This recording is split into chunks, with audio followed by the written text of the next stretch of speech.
မပေးတဲ့ပေပါကွန်လေးတွေကပေါ့နော်တလုံးကို9000ခွဲဆိုတာဘယ်လိုဟာမျိုးလေးတွေလဲမေးကြလို့ပါဒီလိုမျိုးအဝကျဲပါရှင်သူကဘယ်လိုကလစ်ပါမယ်ပေါ့နော်ကလစ်နဲ့သူကပြန်ပြီးတော့ညှက်လို့ရတယ်ဒီလိုမျိုးအဝကျဲပါရှင်နော်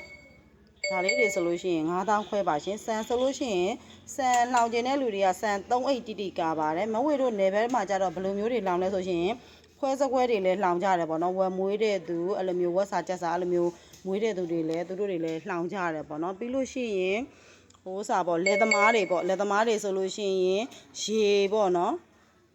ရေလဲတဲ့ကိုရေတဲတာတို့ပြီးရင်စီပြီးထဲ့သွားတာတို့အဲ့လိုမျိုးတွေအတွက်ကိုသူတို့သုံးပါတယ်ရှင်ဒီလိုညက်ကလေးနဲ့ပေါ့နော်ကလေးနဲ့လှုပ်ထားပြီးဆိုလုံးဝမဖိတ်မယူပါဘူးเนาะဒီလိုမျိုးလုံးဝအသုံးခံ